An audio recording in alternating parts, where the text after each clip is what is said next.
Hey everyone, back with another little video here. I was gonna do a review of the first Frozen movie here, but usually it's more funny I find when I do rants of films that I don't like, and I'll say the first Frozen film I do enjoy it for what it is. I mean, I think it's well made, it's well voice acted, good animation, really good songs, and I think it's entertaining enough. It's easy to follow, and I like the twist ending. With the act of true love. When I saw in the theater, I was not expecting that. Even the crowd was like, "Oh, ooh, it was a good twist, though. I'll admit." But I enjoyed. I think it's easy to follow, and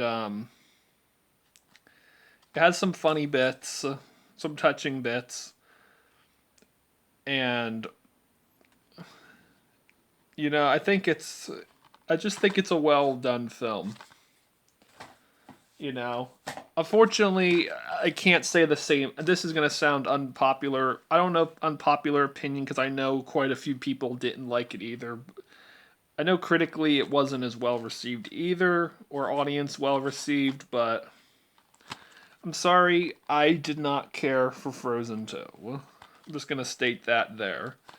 I mean, well, no, I shouldn't say I didn't like it fully. I mean, there were some things I did like. I liked the animation. I think even though it was only 6 years, I thought it was even better. I will say that the animation's good. Voice actors were good. And some funny parts. A few good a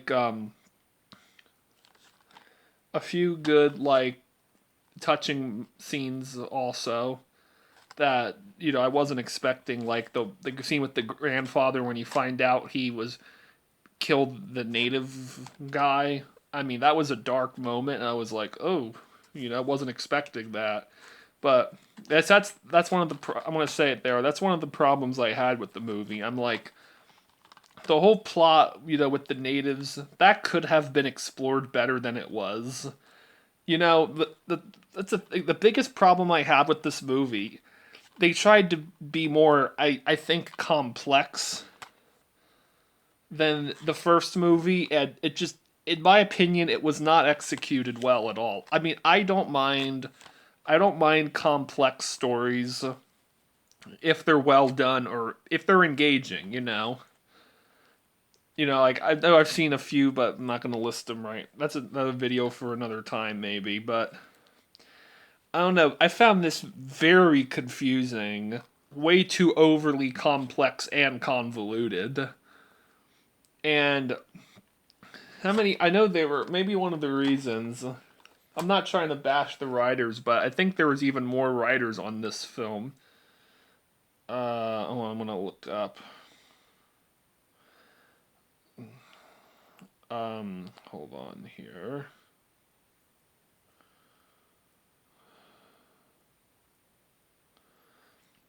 The first film had 3 writers.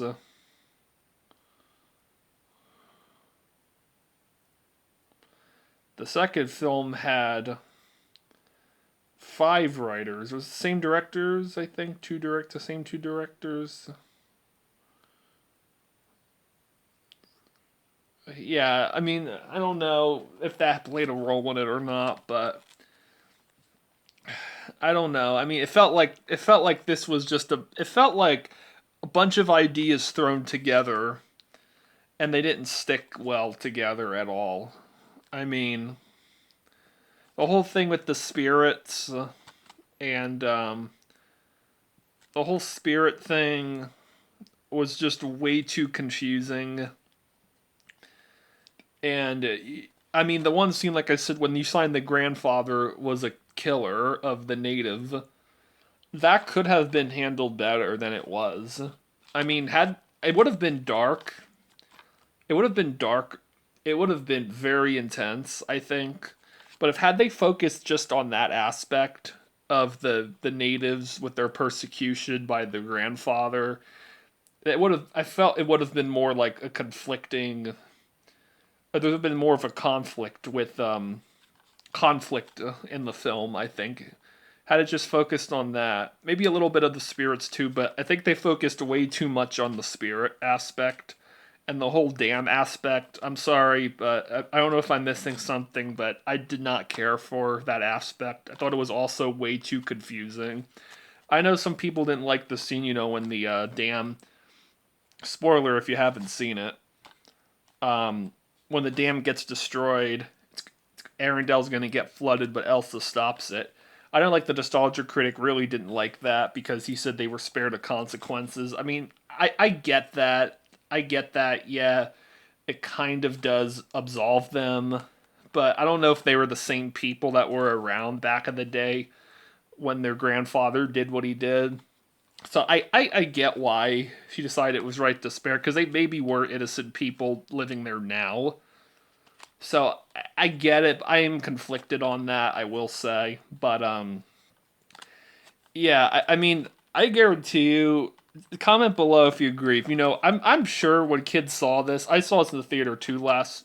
No, 2 November. Yeah, because last year 2020 is over. So yeah, 2019 November it came out. I saw it.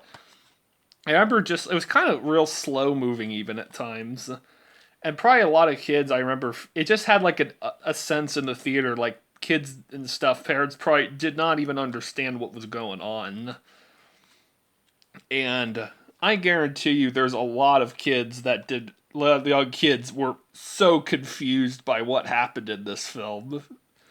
And I mean, that's not what the first film had. First film, it was easy to. It was you could watch the film and you can understand like the plots. You can understand like the themes easily. Not that it was dumb. It didn't feel, but not. It didn't feel dumbed down though at all. You know. And even this film with the grandfather, that's like the only really serious. I mean, I thought in this film the parents in this film, their parents, I thought that was a subtle way of showing, in a way, abusive. I think how they locked Elsa in her room, basically didn't want her to have any contact with the outside world. I mean, I understand to a degree that of her ice powers, they didn't want her hurting anyone or anything. I kind of get that, but that was not handled. They did not handle it properly, and I thought that was the villain in a way they were. I mean, in a way, I thought that aspect was handled better here. I mean, yeah, it was the first 10 minutes, but I remember seeing. I recently just rewatched this before I saw the second film again, and I was like, I remember taken back. I kind of knew in the first film what had happened, but in this film, I understand more. I understood. More that wow, they really insinuated that they were abusive parents. They were neglectful, just locking her in a how very wrong I think that was. Some people try to defend saying they were misguided, and I kind of get that maybe they were, but they really no. I mean that I think was it was subtle, but I don't know. I just felt it was better handled.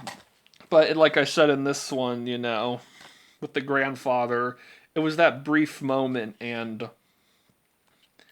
had that been more, I mean, yeah, it would have been French. It would have been ballsy to have that as the main plot of the movie, addressing native genocide, and maybe it would have been a little too dark for Disney, but I don't know. Had they gone. I wish they would have though gone all the way in that. Like they were hinting at it, like that scene with the flashback. But I mean, had they gone all the way with that story, I would have enjoyed it better than I did. And that other scene, like I said, I really started to not like the film. Um, Another spoiler alert if you haven't seen it. The scene when Elsa gets frozen herself, which I'll admit was kind of like a little cool reversal of an inverse of the first movie with Anna getting frozen. Now Elsa gets frozen. That was a cool inverse reverse. of what happened, but then 2 minutes later, because of her frozen, Olaf loses his ability to stay alive, and then he fades away and dies with Elsa as well. And I'm sorry, but I did not buy that for a second when that happened. I mean, by this point, Frozen, between 6 years between movies, they've had, shorts, merchandise, shows, all that with the characters. Elsa and Olaf are two of Disney's most iconic characters, and I'm sorry, but I mean, did they really think that people were going to believe that Elsa and Olaf were gonna die like 2 minutes apart from each other? I don't know. In my opinion, it just felt very forced, and it became very painfully predictable. It was not going to. They were not going to stay dead. And though I did like when Olaf was revived by Elsa, when she was revived Olaf, and he had his memory back. And because there was a scene earlier when she says, "Oh, water has memory," and Olaf has all his memory, and I was like, okay, that was a cool little something they followed on. And there's a few like callbacks to the first movie. I mean, there was that one funny part when Olaf recaps the first movie with the guards in front of him, and that was kind of a funny scene. He reenacts the first movie, and the guard Matthias, Sterling K. Brown's character, his reaction is pretty funny, I'll admit. Like, he's like, oh my goodness, oh, poor Anna. Yeah, his reaction was pretty funny, and I will admit that was probably the funniest scene of the film. And then after the credits, Olaf reenacts this movie, I think, if I recall right, which is kind of funny in of itself. But and even the thing I didn't like this. I mean, the first movie songs, I thought were pretty decent. Do you want to build snowman? Um, Loves an open door. Of course, let it go. Um, Stuff, songs like first time forever. Is there one? Am I missing one? I don't. But I thought they were at least somewhat memorable.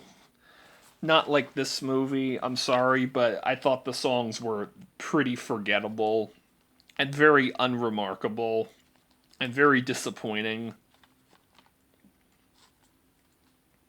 I mean,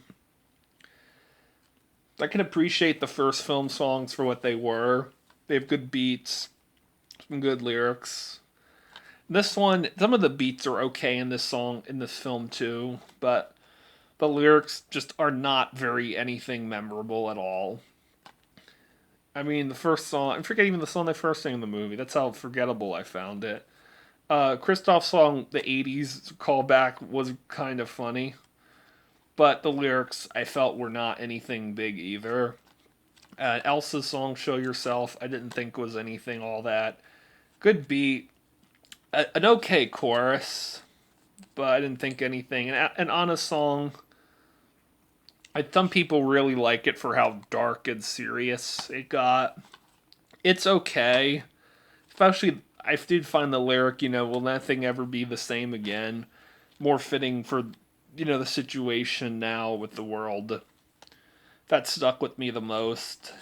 But the rest of the song, I mean, I get the point. Her trying to move on from what just happened with Elsa and Olaf dying. But when I remember watching this, I'm like, it's okay song to a degree, but it's really kind of nullified. Like, if I looked at the timing on my movie player, it was around 15-20 minutes later when they're both revived anyway. I mean, I think if they were maybe killed off earlier, they weren't revived till near the end. It would have been ballsy too, but it felt like it would have given Anna more to do, and the song would have had more impact. I felt, but the fact they get revived 15-20 minutes later, it nullifies the song in my opinion. And not only that, I mean, that's the thing. The problem I had with that, it just felt very forced, like them dying. I'm like, yeah, you really think Disney's gonna kill off two of its most iconic characters like that? You know, there's no way they would have gone through with it. But when I saw it, when I saw it in the movie theater, I didn't buy it for a second. When that happened, when Elsa like got frozen, I was like, okay, what's going on here?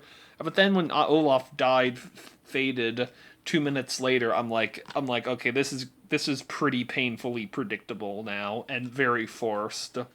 I'm not buying into the emotion at all. I mean, this film, I can understand. Like, I did feel when I first saw it, Anna, when she got frozen. Because there's the first, this was an introduction to the characters. So when she got frozen, I felt it had more tension. Because you didn't know what was going to happen in that moment. What was going to happen after that scene. But, I mean, not only that, I mean, I did like the twist also in this, with the true love's kiss. I mean, like I said, we all thought that Kristoff was gonna kiss Anna, and that was gonna bring her back. We're gonna save her.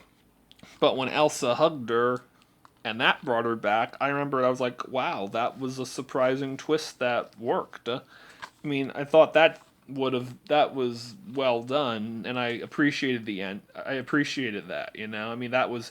I like how they didn't go with the cliche, the boyfriend, husband saves her, and I can appreciate that. And on the other song, I can't believe I forgot. Like even Olaf's song in the first movie, "In Summer," that is way better than his song in this movie, "When I'm Older." I mean, this song on "When I'm Older," it's kind of funny. Like especially the ending line. "When I'm older, everything will make sense." You know, and the Samantha moment. He's the spirit, I guess. Samantha. He goes, Samantha? I don't know. Just his reaction kind of, it did get a chuckle out of me.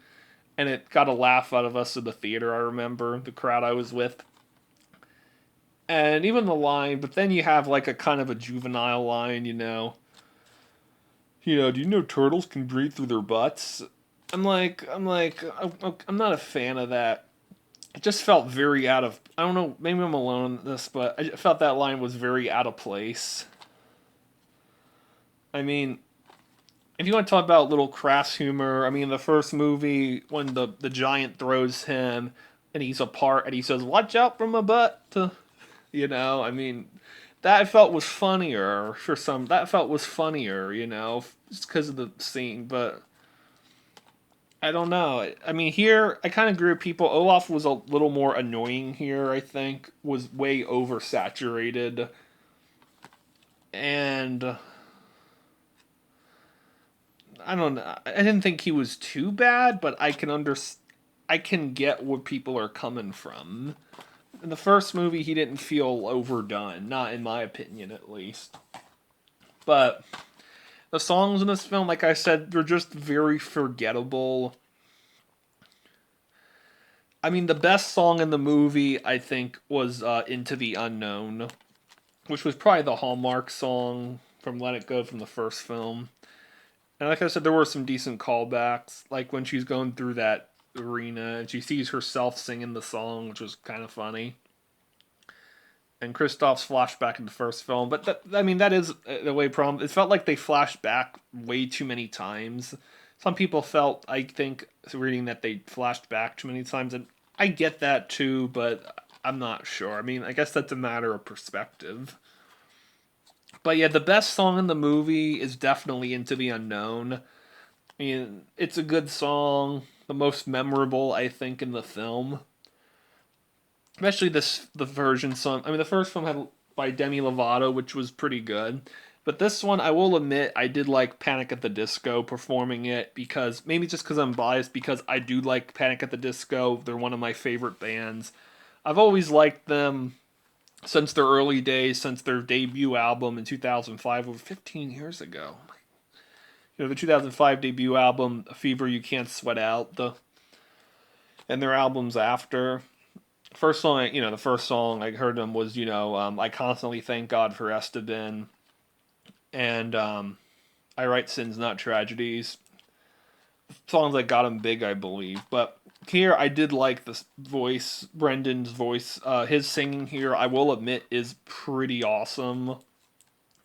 And I even downloaded that song because on my iPod because that's how much I like. I like his version.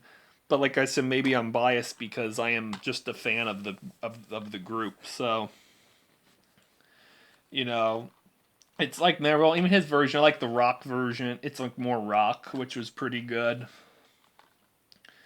And even the deleted scenes, like in the first movie with Elsa being a villain, some okay songs, but I hate to say that both movies, the deleted scenes and songs, I felt were gladly cut because I just didn't find them memorable. In the second movie, I found the songs that were cut. I felt they wouldn't have added anything either, and the scenes also I felt weren't really. I mean, the okay deleted scene would have been like the when they're I don't know if they're married or not, Anna and Kristoff, but it's kind of a comedy of errors. If I recall right, now, that would have been interesting if they had it, I guess. But overall, I just felt this movie. It felt like a bunch of ideas crammed into one movie, trying too hard to be complex, and it came across as too way too complex, too convoluted, and a missed opportunity to explore the native storyline. I think. I mean, I appreciate the fact they had native people work on the movie, voice them, which was pretty interesting. Good, I think. I don't know, I just felt it was a missed I just felt like it should have been much better. I mean, I guarantee you, like I said, that kids were probably very confused at this, more confused than anything. You know, I guarantee. I'm sure most kids didn't have a clue what was going on in this film. Look at that though, number one movie of all time. If you could see it there, I think because of the hype. I think that's the only reason why. But I don't know. I mean, Richard Rope in the back here, one of the most beautifully animated films of the decade. I can't argue with that. It was beautifully animated, but this first movie here, ah man, it's best animated movie of the year. I agree with that. 2013, instant classic that will be watched for generations. Mark S. Allen. I think it was too. Disney's animation since The Lion King, best animation. That's subjective, but I get where they're coming from. William Babini, Cravon Lawton. Uh, sorry. Excuse me.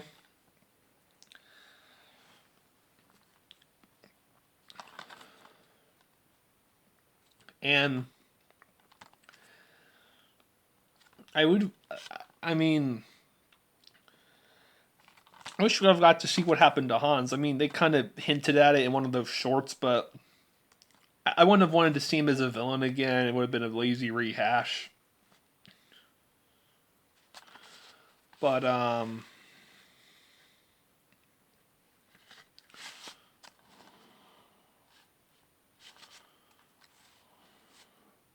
but would have liked to see what happened to him now, in a way. But I just felt like I found it way too overly confusing and complex, way too convoluted. Yet, if you like the movies, especially the first movie, I know Universal, you love the first movie. I think I know this one, like I said, was well received, but not as well received, and I can understand why.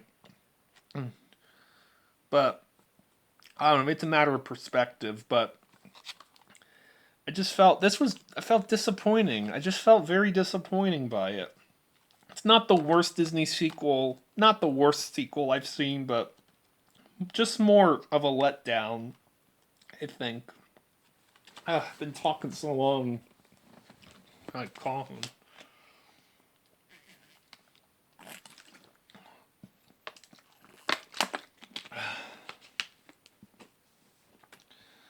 But yeah, I mean, I don't know what else to say. It's, like I said, and even the ending I didn't get with the reindeer running, the dam and the spirits. I didn't understand that one bit.